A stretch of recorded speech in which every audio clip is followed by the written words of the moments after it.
Welcome to the ByteGuard podcast, a frontline in the world of tech.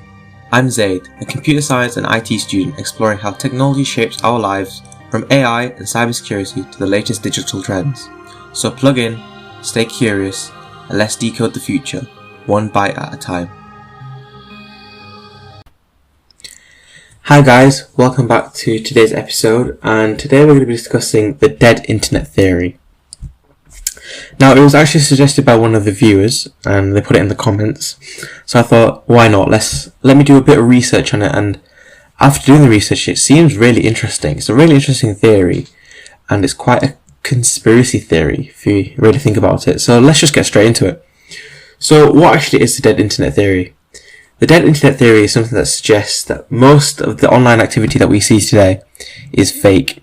So essentially it's saying it's run by bots, different algorithms, and even AI rather than real humans and using their own creative skills.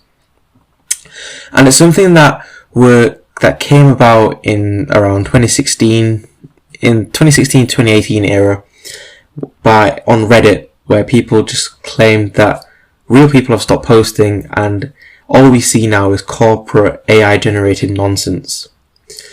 And it makes sense if you think about it. Just look at your own feed today. All you see is the same memes that everyone's posting. It's the same quotes, it's the same sounds, all because people want to join the trend. Even when you open up comment sections, it's not like anyone's actually posting in there. They're just putting pretty much what can seem really robotic replies. And to be fair, now that I think about it, I've seen this happen, but I've just skimmed over it. So it's something that makes sense, but let's fully go through it before we start believing nonsense from Reddit. So what's the evidence behind it? Well, there's studies that show that 47% of our web traffic comes from bots.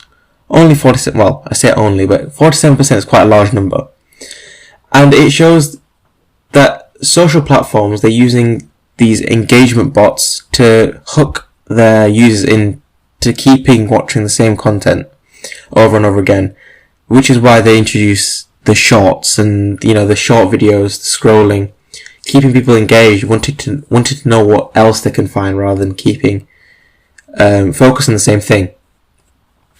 The MIT Technology Review of 2023 warned of AI-generated garbage flooding the web, which we've kind of seen now. Just look at the Italian brain rot that we recently had. That was absolute AI, I don't even know what that was, but yeah, that's the kind of stuff that it warned of. And we're seeing a much larger increase of it, where people are making anything with AI. They're making dinosaurs with AI. I've seen people make dinosaur reviews, cheese reviews, all using AI photos and slapping a bit of music on it and making a video. And some people are really successful with it and they make a lot of money out of it.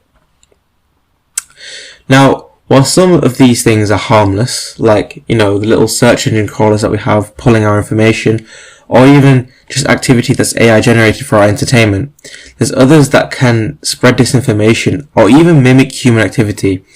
And spreading disinformation, in my opinion, is a really key thing. You can easily generate an AI video of someone doing something even though they didn't actually do it.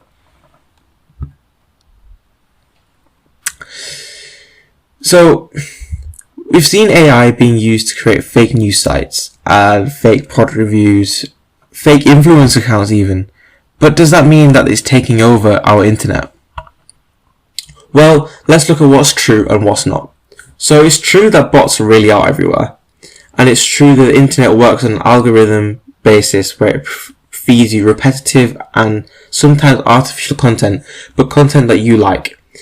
And it's also true that AI is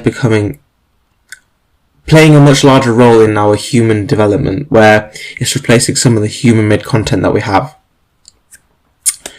But then there's things that are exaggerated. So, not everything you see online is fake, as there's obviously clearly millions of real creators that still exist. Take me, for example. There's also no proof that there's AI single-handedly taking over our entire media. And it's also true that the tone of the theory and where the theory came from is purely psychological rather than factual.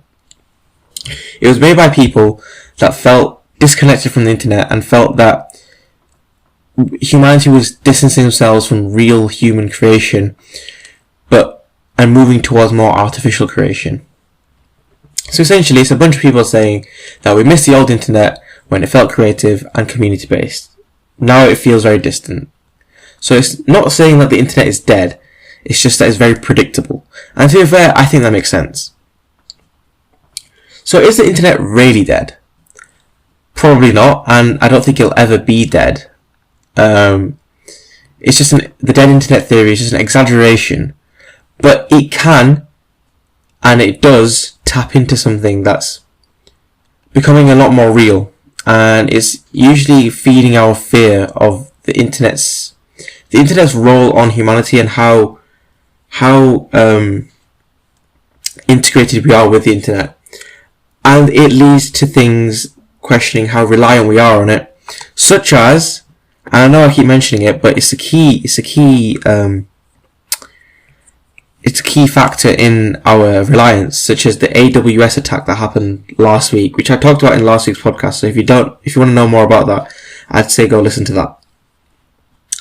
But yeah, I'd love to hear your thoughts on the dead internet theory, and do you think we're still in control of what we see online, or has the internet actually taken a life of its own? Let me know. And thank you for listening.